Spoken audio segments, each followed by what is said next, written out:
Baik, Assalamualaikum warahmatullahi wabarakatuh. Perkenalkan, nama saya Muhammad Arif Prasetyo dengan NIM F5512412 dari kelompok 3. Materi kali ini yaitu kriptografi asimetris pada mata kuliah keamanan sistem komputer. Nah, untuk anggota kelompok itu yaitu ada saya sendiri Muhammad Arif Prasetyo, Alifa Nur Sintia, Anissa Aulia, Amalia Zahra, dan Nadia. Nah, jadi pertama itu latar belakang keamanan data. Jadi ada 4 di sini latar belakang yang saya angkat.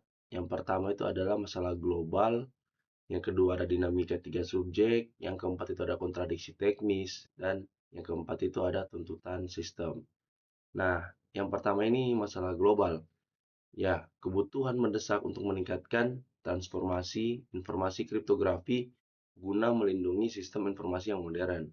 Jadi, untuk yang dulu-dulu itu, jadi kita harus mengembangkan sistem keamanan karena yang dulu-dulu itu dia masih sangat rentan terhadap serangan. Kemudian ada dinamika 3 subjek. Nah, di sini yaitu 3 pihak yang terlibat seperti pengirim, penerima informasi dan penyerang yang berusaha menguasai informasi atau menguasai data yang kita punya. Kemudian ada kontradiksi teknis. Nah, di sini terdapat perbedaan pendekatan antara pengembangan algoritma inskripsi untuk sistem keamanan dengan algoritma pengodean untuk perlindungan data di jaringan komputer. Kemudian ada tuntutan sistem. Nah, kriptografi modern harus mampu memproses jumlah data yang sangat besar secara real time di bawah kondisi sumber daya yang terbatas.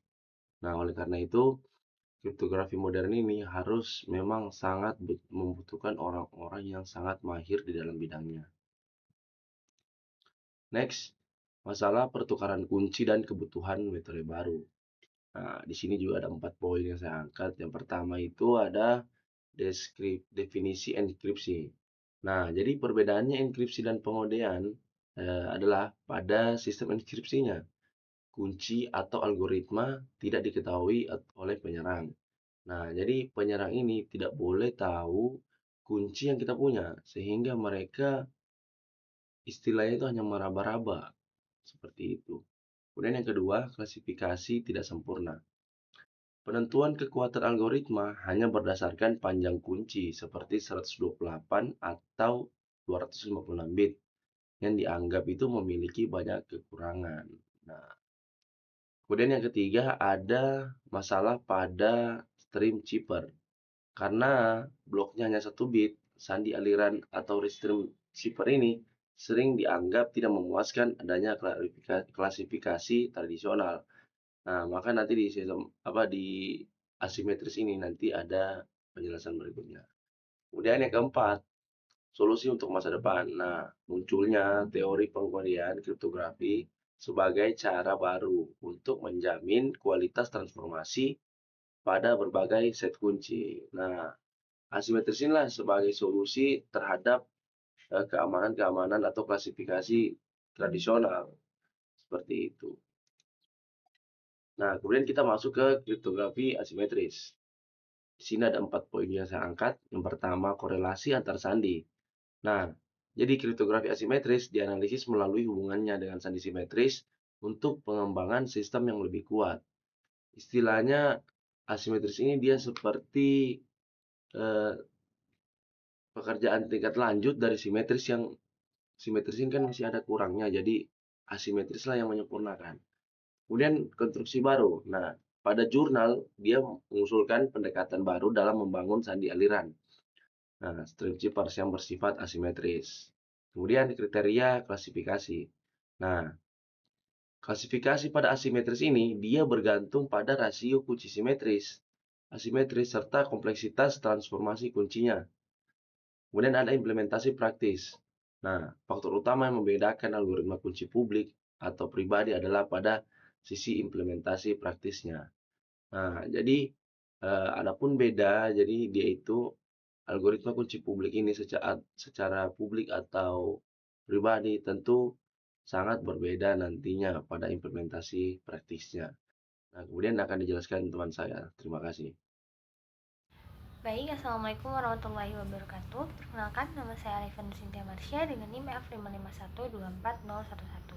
Jadi di sini saya akan membahas terkait pihak-pihak dalam kriptografi. Berdasarkan jurnal yang kami gunakan, disebutkan bahwa dalam proses transfer informasi rahasia itu ada 3 pihak yang terlibat. Yang pertama yaitu pengirim atau sender, yang kedua adalah penerima atau receiver, dan yang ketiga penyerang atau attacker. Nah, ketiga pihak ini itu memiliki perannya masing-masing.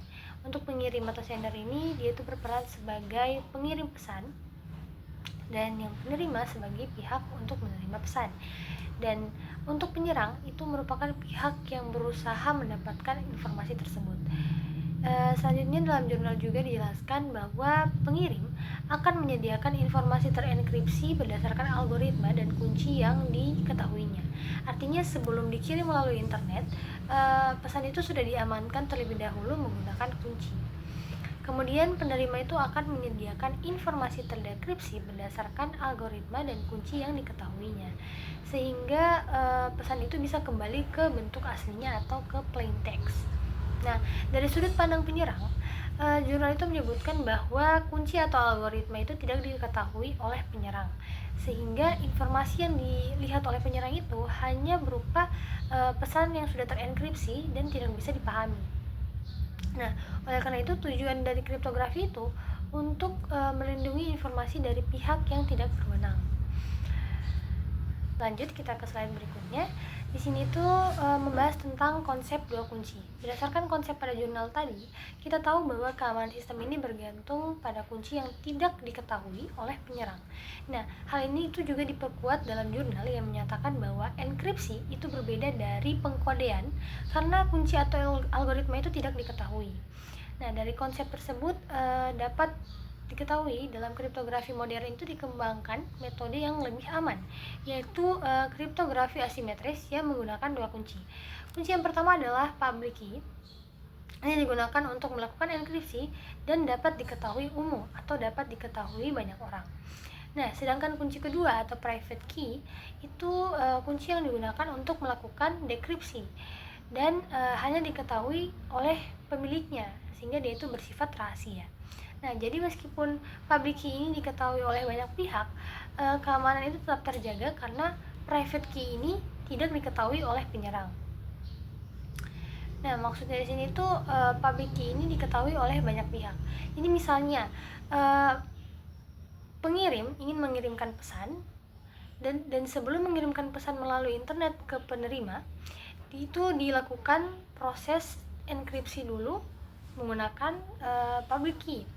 Nah, saat dikirim melalui internet ke penerima, disitulah ada pihak ketiga atau penyerang ini yang bisa melihat pesan tersebut terkirim dalam bentuk pesan yang sudah terenkripsi ke penerima. Tapi dia tidak bisa melakukan dekripsi atau mengubah pesan itu menjadi pesan yang bisa dibaca oleh manusia karena dia tidak memiliki private key. Dan si penerima yang memiliki private key itu yang bisa mendekripsi pesan tersebut. Jadi hanya si penerima yang bisa mengembalikan pesan tersebut ke pesan aslinya dengan menggunakan private key tadi. Jadi inilah konsep pada jurnal itu tetap berlaku, yaitu keamanan informasi itu bergantung pada kunci yang tidak diketahui oleh pihak yang tidak berwenang. Jadi dengan adanya kriptografi asimetris dengan konsep dua kunci ini, keamanan pesan itu lebih terjamin karena penyerang itu tidak akan mengetahui private key dari sistem tersebut. Sekian dari penjelasan saya. Wassalamualaikum warahmatullahi wabarakatuh. Assalamualaikum warahmatullahi wabarakatuh. Perkenalkan, nama saya Amalia Azahra dengan NIM F55124010. Pada kesempatan kali ini saya akan menjelaskan terkait cara kerja dari kriptografi asimetris. Oke, langsung saja. Jadi yang pertama itu saya akan menjelaskan terkait bagaimana cara kerja dari kriptografi sendiri. Nah, jadi di dalam kriptografi itu ada beberapa indikator yang kita kenal atau indikator yang sangat identik dengan kriptografi. Yang pertama itu ada plain text. Nah, plain text ini merupakan pesan asli yang nantinya akan dikirim. Jadi pesan asli ini kita masih bisa baca, masih dapat dikenali. Nah, Lalu yang kedua itu ada enkripsi. Di mana enkripsi ini merupakan proses atau teknik pengamanan yang dimana bergantung pada algoritma yang digunakan. Nah, proses enkripsi inilah yang akan menjadi inti dari kriptografi asimetris ini. Nah, setelah tadi plain text atau pesan asli itu kita enkripsi, itu akan menghasilkan sebuah kode yang tidak dapat dikenali. Sudah tidak dapat dikenali, nah itulah yang disebut dengan ciphertext. Ciphertext yang pesan yang sudah terenkripsi. Nah, lalu pesan yang tadi sudah pesan asli lalu dienkripsi sudah berubah menjadi ciphertext. Pesan itu yang akan dikirim nanti, ciphertext tersebut yang akan dikirim. Nah, penerima ini tidak mungkin akan langsung mengenali dan bisa membaca ciphertext tersebut. Jadi, diperlukan proses dekripsi atau memulihkan pesan. Memulihkan pesan dalam artian ciphertext tadi diubah kembali menjadi plain text. Nah, selanjutnya itu cara kerja dari kriptografi asimetris. Jadi, adapun cara kerja dari kriptografi asimetris sesuai ya, kurang lebih sama sebenarnya secara umum, akan tetapi di sini sedikit lebih rinci. Jadi yang pertama itu dari kriptografi asimetris, sistem itu akan membuat pasangan kunci. Nah, pasangan kunci ini seperti yang sudah dijelaskan oleh teman saya sebelumnya, ada 2 buah kunci, ada public key dan private key. Jadi sistem itu otomatis membangkitkan 2 kunci tersebut. Nah, lalu 2 kunci yang sudah dibangkitkan tadi, di mana public key dan private key, pertama itu akan digunakan public key. Public key untuk mengenkripsi sebuah plain text atau pesan asli. Dienkripsilah. Nah, public key ini dapat dibagikan kepada siapapun, kepada semua orang. Karena ya seperti namanya dia bersifat public. Nah, lalu setelah dienkripsi tadi, pesan tersebut akan dikirim. Nah, disinilah digunakan private key. Jadi penerima ini tidak mungkin akan langsung membaca seperti yang saya jelaskan sebelumnya ya. Jadi ciphertext ini betulan tidak bisa dikenali lagi. Jadi penerima ini tidak mungkin langsung bisa membaca ciphertext tersebut. Nah, perlu didekripsilah pesan ini, ciphertext ini menggunakan private key tadi.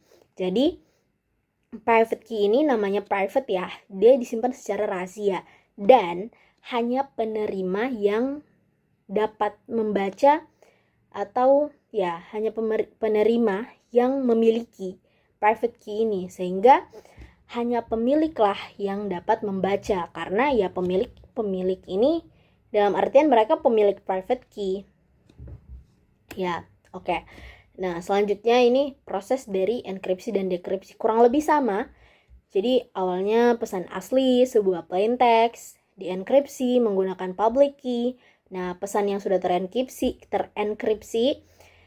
merupakan ciphertext, lalu diubah di dekripsi menggunakan private key dan dibaca. Nah, selanjutnya itu ada contoh algoritma dari asimetris, kriptografi asimetris. Yang pertama itu ada RSA dan ECC. Oke, jadi pertama RSA. RSA ini Rivest Shamir Edelman. Nah, RSA ini namanya dari penemu algoritma ini, yaitu Rivest Shamir Edelman. Mereka bertiga penemunya. Dinamakanlah algoritmanya itu RSA. Nah, RSA ini algoritma yang paling umum atau yang paling populer lah. Lalu dia digunakan pada HTTPS dan SSL atau TLS. Nah, tingkat keamanan dari RSA ini bergantung pada hasil faktorisasi bilangan prima besar. Jadi, semakin besar bilangan tersebut, maka semakin aman pula semakin tinggi pula tingkat keamanannya. Nah, di mana semakin besar tentu saja bit dari bilangan tersebut itu semakin besar ya. Nah, lalu ECC atau Elliptic Curve Cryptography. Nah, ini menawarkan keamanan yang lebih tinggi tapi dengan kunci yang lebih kecil. Kenapa kuncinya itu lebih kecil? Karena algoritma ini menggunakan kurva eliptik. Nah, kurva eliptik di sini itu memerlukan perhitungan matematis yang lebih kompleks dibandingkan RSA. Tapi karena dia lebih kompleks, dia itu bisa menghasilkan kunci yang lebih kecil dibandingkan RSA. RSA tadi itu setelah saya mencari tahu ya, dia itu memerlukan sekitar berapa ribu bit agar dapat dikatakan aman. Sedangkan isi sendiri itu cukup masih dalam ratusan bit, itu sudah bisa dikatakan aman. Akan tetapi perhitungannya itu lebih kompleks dibandingkan RSA. Oke. Berdasarkan penjelasan saya dapat menyimpulkan ya bahwa kriptografi asimetris itu bekerja menggunakan dua kunci, yaitu public key yang digunakan untuk mengenkripsi dan private key yang digunakan untuk mendekripsi. Jadi bermulai dari pembangkitan dua kunci tersebut, lalu dienkripsi, dikirim, dan dekripsi, lalu dibaca oleh pemilik dari private key tersebut. Nah, adapun keterkaitan saya dengan anggota lain, bagian saya ini menjelaskan, sebelumnya teman saya sudah menjelaskan terkait konsep dan alasan dari kriptografi asimetris ini. Lalu saya melanjutkan bagaimana mekanisme kerja dari kriptografi asimetris, di mana hasil dari penjelasan saya ini akan menjadi dasar dari teman saya untuk menjelaskan studi kasus terkait kriptografi asimetris. Sekian dari saya, mohon maaf bila banyak kesalahan. Wassalamualaikum warahmatullahi wabarakatuh. Baik, Assalamualaikum warahmatullahi wabarakatuh. Perkenalkan, saya Nisa Aulia Febrina Ayunda dengan NIM F5512405. Jadi, pada kesempatan kali ini saya akan membahas mengenai studi kasus peningkatan keamanan kriptografi asimetris berdasarkan jurnal yang kelompok kami gunakan. Nah, pada jurnal ini itu mengkaji bagaimana meningkatkan kualitas sistem kriptografi modern yang juga digunakan atau diterapkan oleh kriptografi asimetris. Nah, permasalahan yang terdapat yaitu di dalam jurnal ini dijelaskan bahwa meskipun kriptografi itu sudah digunakan untuk mengamankan sebuah data, tetapi masih terdapat beberapa kelemahan. Salah satu masalah utamanya yaitu mengenai kualitas enkripsi yang belum optimal, sehingga dalam kondisi tertentu masih dapat dianalisis oleh attacker, misalnya melalui analisis pola atau statistik. Nah, selain itu, perkembangan teknologi juga membuat metode serangan itu semakin kompleks, sehingga sebuah sistem keamanan itu perlu terus ditingkatkan. Lanjut, yaitu mengenai solusi. Jadi solusi yang dapat kita gunakan untuk mengatasi permasalahan tersebut yaitu dengan melakukan pendekatan yang disebut dengan cryptographic encoding, di mana pendekatan ini bertujuan untuk meningkatkan kompleksitas sebuah proses enkripsi, sehingga data yang dihasilkan itu menjadi lebih acak dan juga sulit untuk diprediksi. Nah, selain itu, peningkatan juga dilakukan dengan memperbesar panjang kunci dan juga variasi data, sehingga sistem menjadi lebih kuat terhadap sebuah serangan. Selanjutnya yaitu mengenai cara kerja. Jadi cara kerja untuk metode ini itu dilakukan dengan mentransformasikan data sebelum atau selama proses enkripsi. Jadi data itu tidak hanya dienkripsi seperti biasa, tetapi juga diubah menggunakan metode tertentu, seperti penggunaan tabel atau pola khusus, sehingga menghasilkan variasi yang lebih tinggi. Nah, dengan proses itu, hasil enkripsi ini menjadi lebih kompleks dan tentunya itu tidak mudah untuk diserang oleh pihak yang tidak berwenang. Nah, selanjutnya yaitu kaitannya dengan kriptografi asimetris. di mana di dalam kriptografi asimetris ini itu digunakan dua kunci, yaitu public key dan juga private key, seperti yang teman saya jelaskan tadi, di mana dengan meningkatkan kompleksitas proses enkripsi seperti yang dijelaskan dalam jurnal itu, maka penggunaan kedua kunci tersebut itu menjadi lebih aman, karena semakin sulit untuk seorang attacker untuk menebak atau menganalisis kunci yang digunakan. Selanjutnya yaitu ilustrasi penerapannya.